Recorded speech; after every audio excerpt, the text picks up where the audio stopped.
Dr. Zixthala looked at her screen with 3 eyes wide open. The numbers did not make sense. She had been testing different beings from across the galaxy for many months now. Her job was simple: find out how smart and strong each species was, and write it down for the big space government.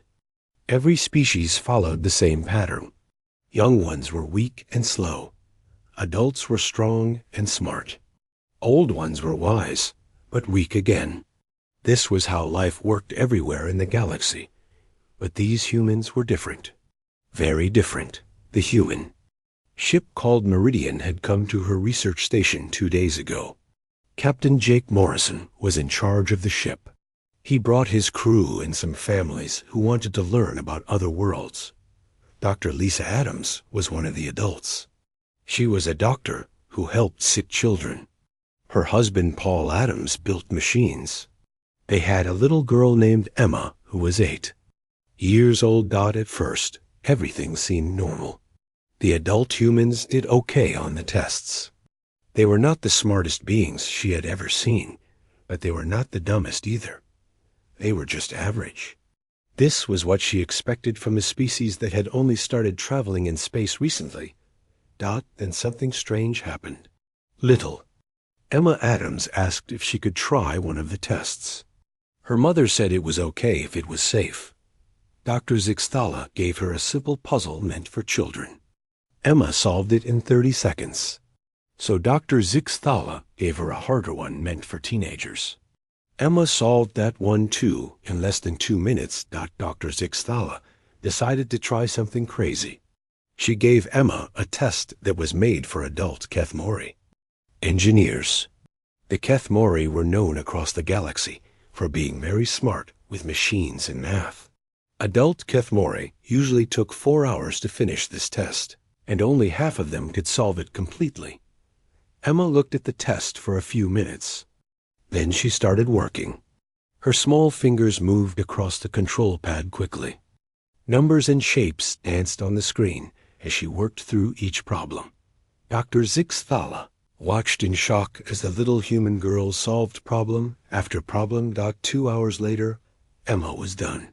She had not only solved every single problem correctly, but she had found 3 different ways to solve the hardest problem.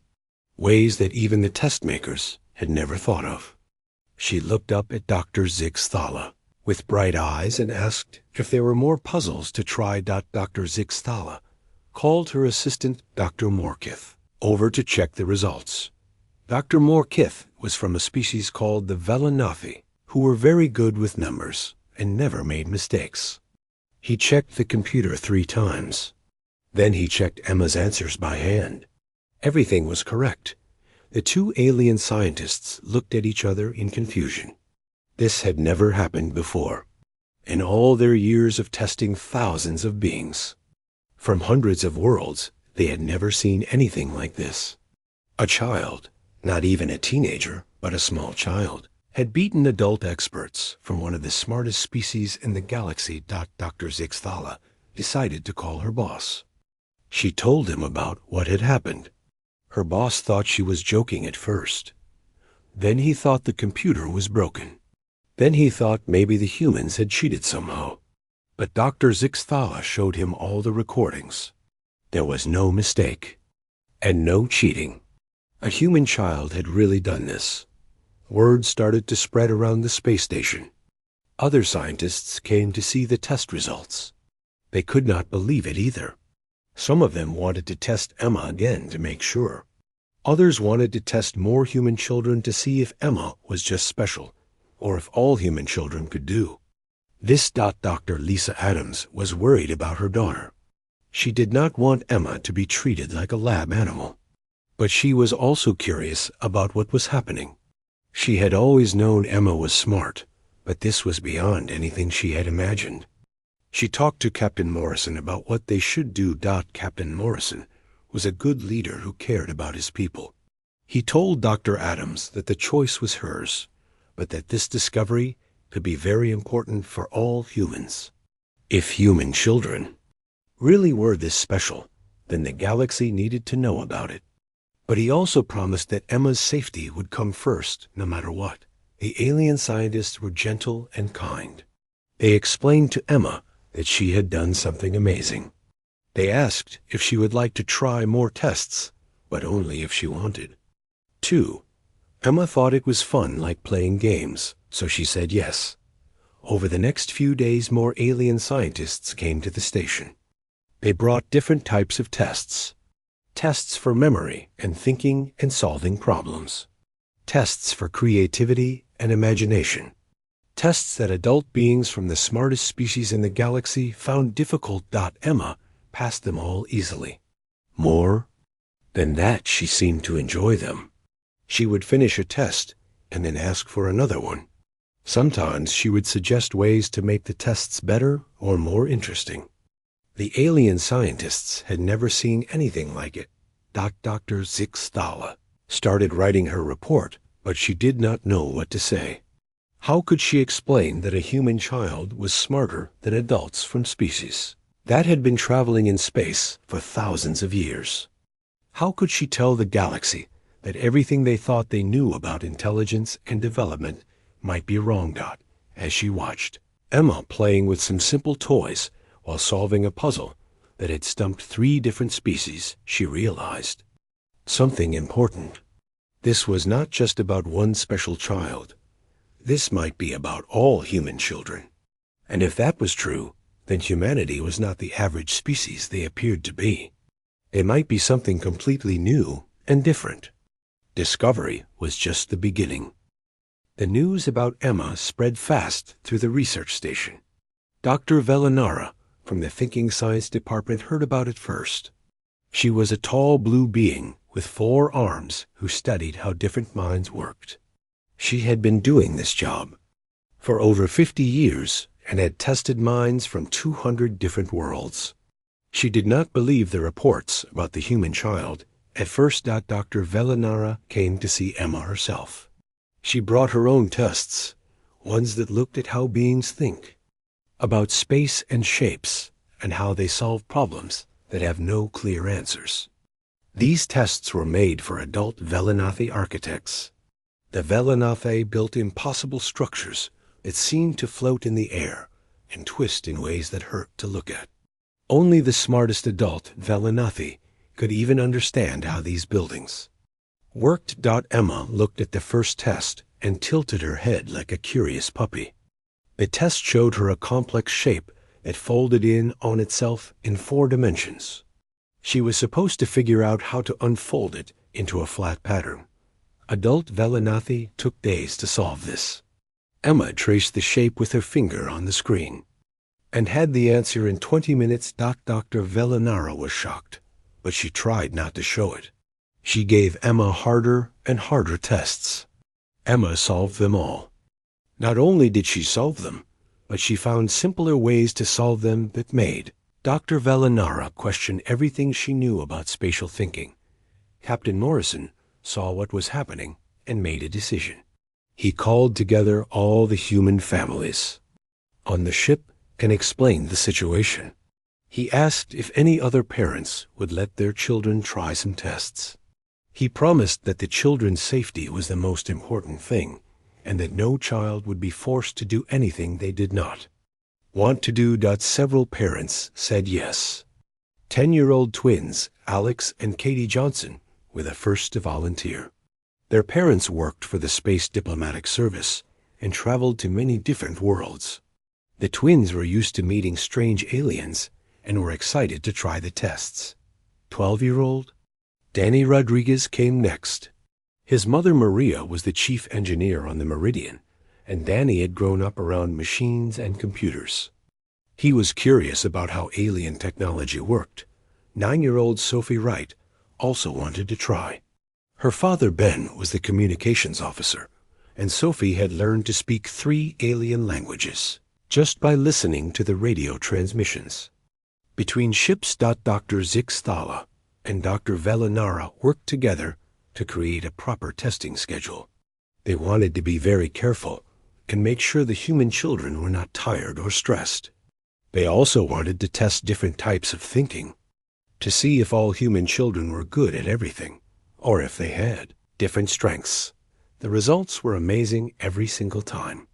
Alex Johnson was given a military strategy test designed for adult Krekstar generals. The Krekstar were a warrior species who had been fighting wars for 10,000 years. They knew more about tactics and battle plans than any other species in the galaxy. The test showed Alex a complex battle with hundreds of ships and thousands of soldiers on multiple planets. He had to figure out how to win the war. Adult Krekstar generals usually worked in teams and took weeks to solve these scenarios. Alex looked at the problem for an hour and then started moving pieces around on the holographic display. He found a solution that would win the war in half the time, with much fewer casualties than any Krekstar had ever managed. His twin sister Katie was given a completely different type of test. This one was about understanding emotions and social situations. It was designed for adult empathy counselors who helped solve problems between different species. The empathy could sense feelings and were the best mediators in the galaxy. Katie looked at recordings of alien beings having arguments and conflicts. She watched how they moved and listened to how they talked. Then she suggested solutions that surprised even the empathy observers. She understood what each alien was really feeling and found ways to help them work together that no one had thought of before. Danny Rodriguez had tests about engineering and building things. He was shown problems that had puzzled Kathmoran scientists for years. The Kathmoran were master builders who could create energy systems that powered entire star systems. Danny looked at their designs and quickly spotted ways to make them work better and use less power. Sophie Wright was given language and communication tests. She was shown alien writing systems that code-breakers had worked on for decades without success. Sophie found patterns in the symbols that led to translations in just a few days. Each child approached their tests differently, but they all shared something important.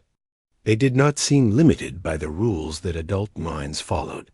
When adult aliens solved problems, they used methods they had learned over many years.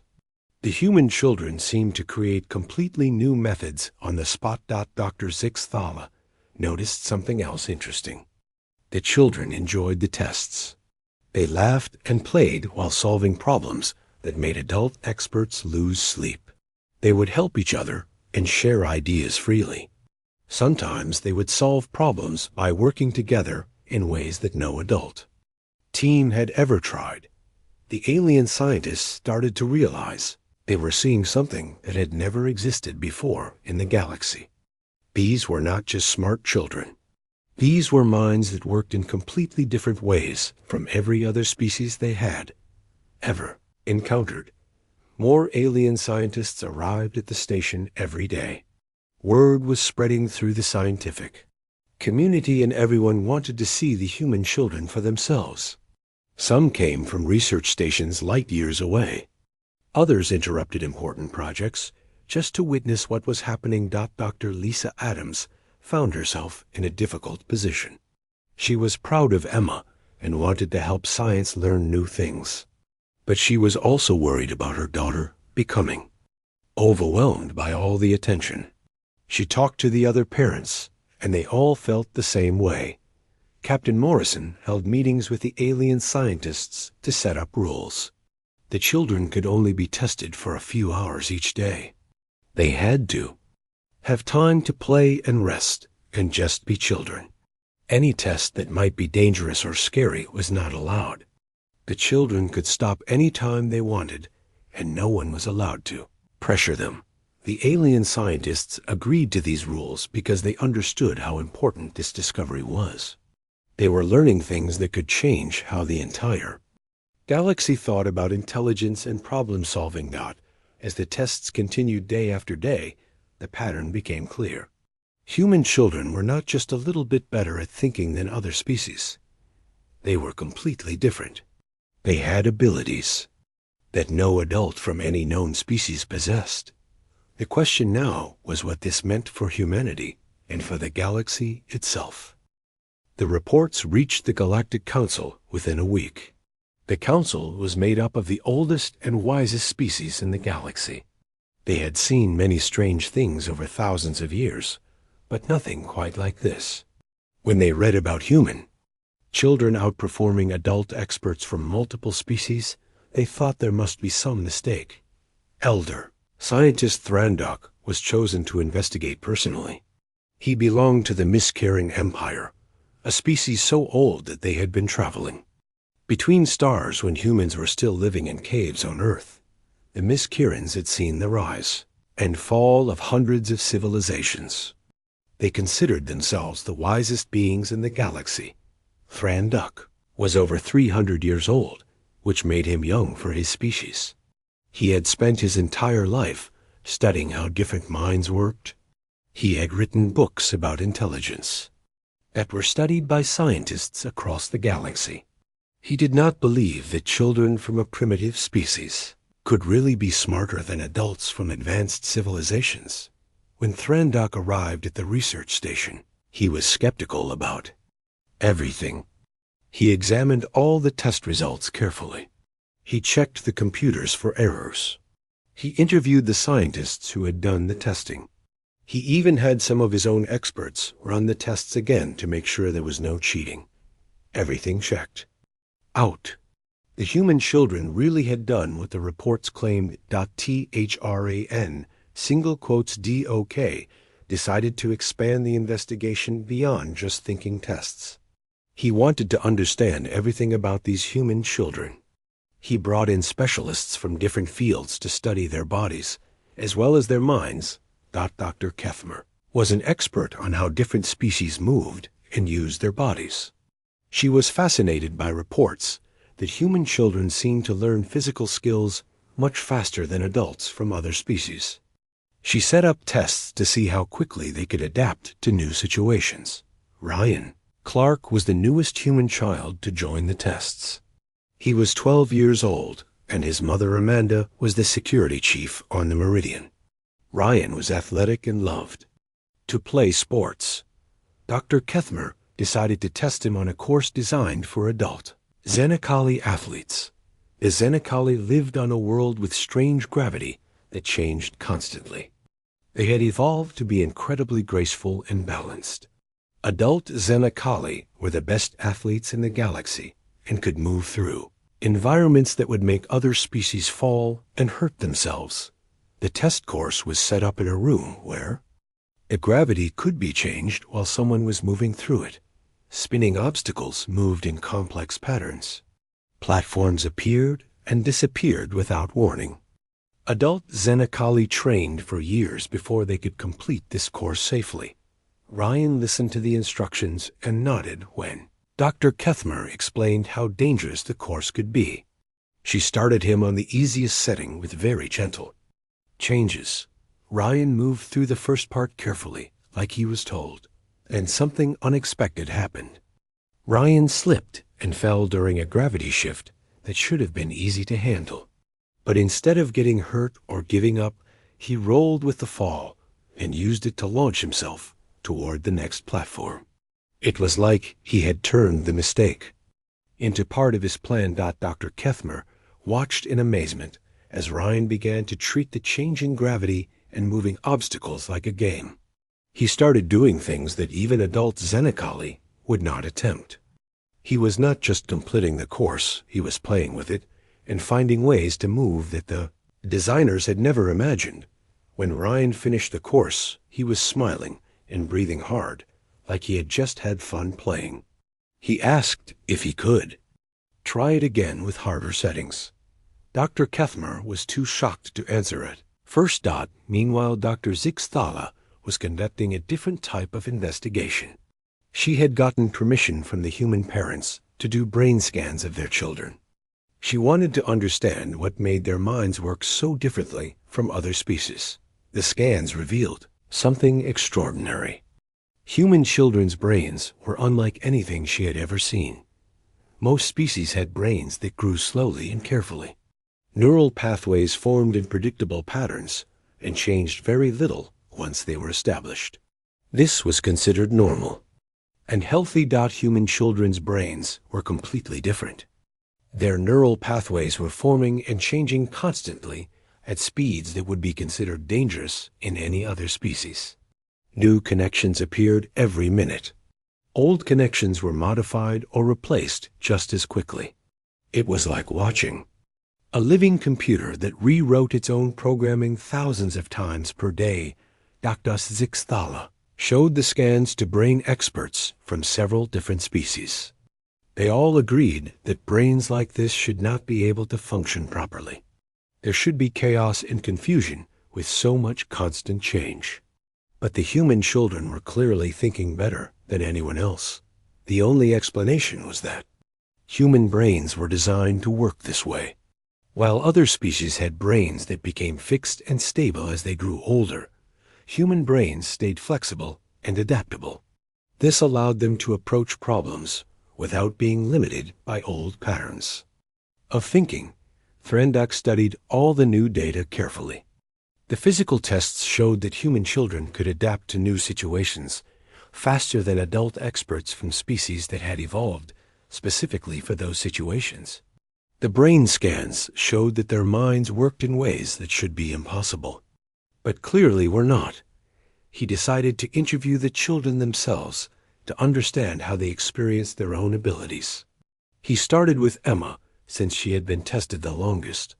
Emma sat across from the ancient alien scientist without any fear. Thranduck had expected her to be intimidated by his appearance. Most young beings were afraid of his species. But Emma looked at him with curious eyes and asked questions about where he came from and what his homeworld was like. When Thranduck asked Emma how she solved the difficult tests, she seemed confused by the question. To her, the tests were not difficult at all. They were just puzzles that needed to be figured out. She explained that she looked at each problem and imagined different ways it could work until she found the right answer. What amazed Thranduck was that Emma did not seem to understand how unusual her abilities were. When he told her that adult experts from other species could not solve the problem she had solved, she was surprised. She asked why the adults did not just try different approaches until they found one that worked. Thranduck realized that this was the key difference. Adult minds from all known species became locked into specific ways of thinking as they matured. They approached problems using methods they had learned and found it difficult to imagine completely new approaches. Human children had not yet developed these limitations. Their minds were still completely open to any possibility. The implications were staggering. If human children could outperform adult experts, now what would happen when these children grew up and gained experience to go along with their natural abilities? Would they lose their flexibility as they aged like other species, or would they find ways to keep their minds open and adaptable? Thranduck sent a report to the Galactic Council that changed everything they thought they knew about intelligence and development. The human species was not just another average civilization learning to explore space. They represented something completely new, a species where the young possessed abilities that exceeded the best that mature civilizations could produce. The galaxy was about to discover that humanity's greatest strength was not in their adults, but in the unlimited potential of their children. Elder Thranduck made a decision that would change galactic history. He called for the Great Test, a challenge that had never been attempted before. He wanted to put human children directly against the best adult minds from across the galaxy. In the ultimate problem-solving scenario, the test he chose was called the Great Crisis Simulation. It was a theoretical disaster scenario that scientists had been working on for centuries. The simulation imagined a situation where multiple threats hit the galaxy at the same time. Enemy fleets attacked from unknown space. Planets faced environmental disasters. Trade routes were cut off. Different species turned against each other. Resources became scarce. Communication networks failed. The scenario was so complex that no single species could handle it alone. It required expertise in military strategy, scientific problem-solving, engineering solutions, Diplomatic negotiations, resource management, and crisis communication all working together perfectly. Teams of the best adult experts from different species had tried to solve it many times over the years. The highest score ever achieved was 60%. That meant even the best teams could only solve 6 out of every 10 problems before the simulated galaxy collapsed into chaos. Most teams scored much lower. The Great Crisis was considered the ultimate test of intelligence and cooperation. Thranduck announced that he wanted to see if human children could do better than the galaxy's greatest experts. The news caused excitement and controversy throughout the scientific community. Many alien scientists thought it was impossible, and maybe even cruel to put such pressure on young beings. Others were eager to see what would happen. Captain Morrison was not sure about the test at first. He worried that it might be too stressful for the children. Dr. Lisa Adams and the other parents had long discussions about whether their children should participate. They decided to let the children choose for themselves after the test was explained to them clearly. When the children heard about the Great Crisis simulation, they were excited rather than scared. To them, it sounded like the biggest and most interesting puzzle they had encountered yet. Emma asked if all the children could work together as one team. Danny wanted to know if they could suggest improvements to the simulation if they found problems with it. Sophie wondered if they could invite some of the alien children they had met on the station to help. Thranduck agreed to let the human children work together as a team. 7 children would participate: Emma, Alex and Katie Johnson, Danny Rodriguez, Sophie Wright, Ryan Clark, and a new addition named Lucy Baker, whose parents had just arrived on a supply ship. Lucy was 11 years old and had shown amazing abilities with mathematics and pattern recognition. The test was set up in the station's largest simulation chamber. Representatives from dozens of species came to observe. Some traveled for weeks just to witness this historic moment. The chamber could display the entire galaxy in 3 dimensions with every planet, star system, and space route visible and interactive. The Great Crisis simulation began with alarms and flashing lights. Enemy ships appeared at the edge of known space, moving toward major population centers. Volcanic activity started destroying cities on several worlds. Pirates began attacking trade convoys. Different species started blaming each other for the disasters and threatening war. Adult expert teams usually spent the first several hours just trying to understand all the different problems. They would divide up responsibilities and work separately on different aspects of the crisis. Communication between team members was often slow and formal. The human children approached it completely differently. They gathered in a circle in the center of the chamber and started talking quickly to each other. Emma took charge naturally, but she listened to everyone's ideas. They seemed to understand instinctively that all the problems were connected and needed to be solved together. Danny looked at the military situation and suggested that the enemy attacks were not random. He noticed patterns that indicated the attackers were trying to cut off specific trade routes. Alex agreed and pointed out that the environmental disasters were happening to planets that produced important resources. Katie realized that the pirates were working with the enemy fleet to create maximum disruption. Sophie noticed something that adult teams always missed. The different species were arguing about things that did not really matter while ignoring the real threats. She suggested ways to redirect their attention to working together. Instead of fighting each other. Lucy found mathematical patterns in the disasters that revealed they were not natural events. Someone was causing them on purpose as part of a coordinated attack. Ryan figured out how to use the chaos to set traps for the enemy forces. The children worked like they were playing an exciting game. They laughed and got excited when they discovered new connections between problems. They built on each other's ideas instead of competing with each other. When one child got stuck, the others would help find a different approach. Adult observers watched in amazement as the children began solving problems faster than the simulation could generate new ones. They found solutions that expert teams had never considered. More importantly, they found ways to make their solutions work together, so that fixing one problem helped fix several others. Emma coordinated scientific responses to the environmental disasters while also figuring out how to use the same technology to disrupt enemy communications. Danny planned military strategies that turned enemy attacks into advantages by using their own force against them. The twins worked on diplomatic solutions that convinced arguing species to share resources and work together. Sophie translated between different alien languages and cultures to prevent misunderstandings that could lead to wars. Lucy calculated resource distributions that kept everyone supplied while also funding the defense efforts. Ryan trained civilian populations to help with both rescue operations and military support. 4 hours into the simulation, something unprecedented happened.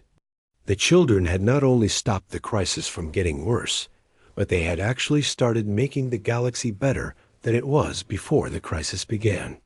Their solutions created new trade partnerships, improved planetary defenses, and established better communication networks between species. By the end of the 6-hour test period, the children had solved 94% of all crisis parameters. More importantly, they had created improvements that prevented similar crises from happening in the future. They had achieved something that adult expert teams had thought was impossible. The alien observers sat in stunned silence as the simulation ended. Threndock stared at the results display, unable to believe what he was seeing. The human children had not just beaten the best adult minds in the galaxy. They had completely redefined what was possible. Captain Morrison felt proud, but also worried as he watched alien officials approaching with what looked like recruitment offers and demands for more testing. Communications Officer Wright told him quietly that they were receiving urgent messages from Earth Command and over 30 different galactic governments. Everyone wanted to know more about human children. Dr. Adams put her arm around Emma protectively. As alien dignitaries began offering educational opportunities, research positions, and political alliances, the other parents gathered their children close as they realized that everything had changed.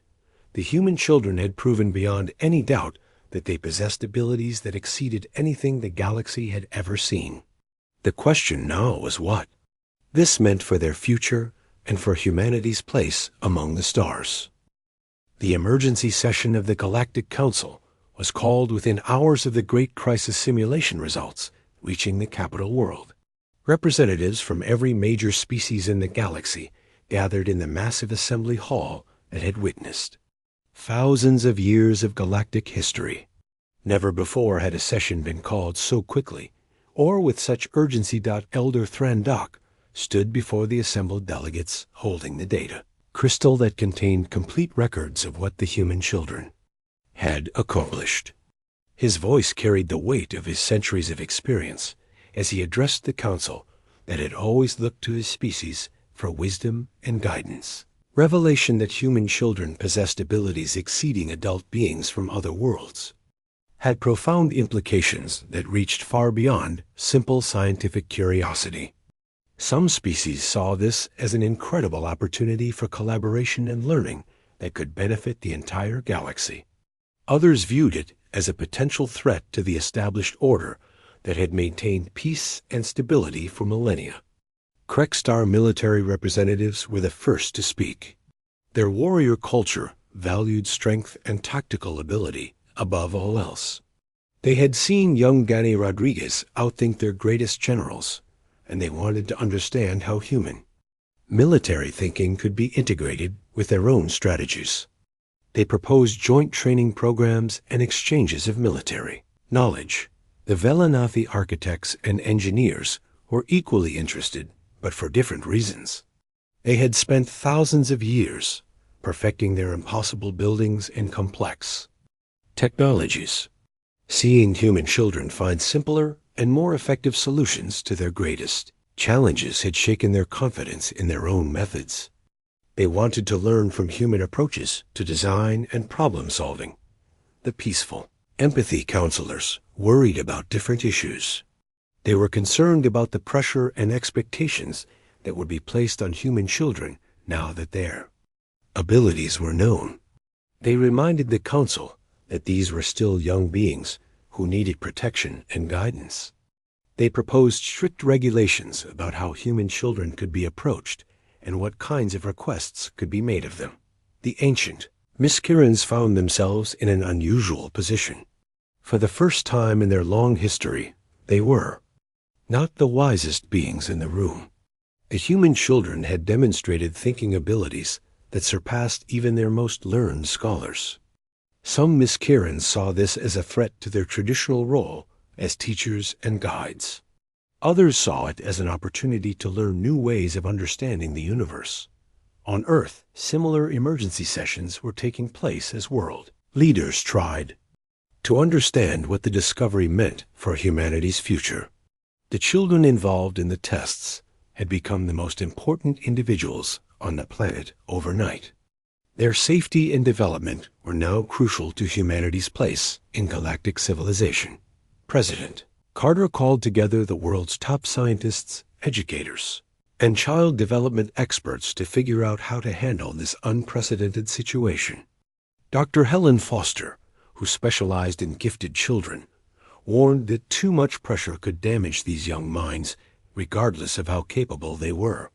Dr. Robert Pym, a space policy expert, argued that humanity could not ignore the opportunities this discovery created. The debates continued for days as everyone tried to balance protecting the children with taking advantage of their unique abilities. Finally, a compromise was reached that would change how both humanity and the galaxy approached the situation. Captain Morrison received new orders that promoted him to ambassador. Morrison with a permanent assignment to establish the first human development embassy. This would be a new type of diplomatic mission, focused specifically on cultural and educational exchange involving human children. The embassy would have strict protocols for protecting young people while allowing for careful collaboration with alien species. Dr. Lisa Adams was chosen to head the newly created Human Youth Protection Agency. Her job would be to make sure that any interaction between human children and alien governments or organizations followed strict guidelines designed to protect the children's well-being. No child could be tested or studied without parental permission and the child's own agreement. All activities had to be presented as educational opportunities rather than obligations. The Galactic Council established new laws regarding contact with human children. Any species that wanted to work with human youth had to prove that their intentions were beneficial and educational. They had to provide detailed plans for how they would protect the children's physical and emotional health. Most importantly, they had to accept that the children could stop participating at any time without consequences. These new regulations created a framework for cooperation that satisfied most concerns. The alien species got access to human thinking methods and problem-solving approaches. Human children got opportunities to learn about different cultures and technologies. Parents and child protection advocates got assurance that safety would always come first. The first major project under the new system was the Galactic Youth Academy. This was a special school where human children could learn alongside young beings from other species while working on problems that interested them. The academy was built on a neutral space station with representatives from multiple species, ensuring that all safety protocols were followed. Emma Adams was among the first students to attend the academy, along with her friends from the original tests. They found themselves learning about alien cultures, languages, and technologies while teaching their new alien friends about human approaches to creativity and problem-solving. The academy became a model for cooperation that spread throughout the galaxy. Other species began setting up similar programs where their own young people could benefit from diverse approaches to learning and thinking. The rigid educational systems that had existed for centuries began to change as educators realized that different species could learn from each other. More importantly, the discovery of human children's abilities led to a broader understanding about intelligence and development across all species. Scientists began to question assumptions they had held for thousands of years about how minds worked and what was possible for young beings to accomplish. Research projects were started to study whether other species might have hidden potentials in their youth that had been overlooked.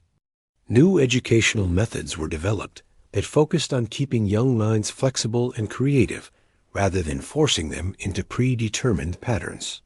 The entire galaxy began to reconsider how they raised and taught their children as months passed.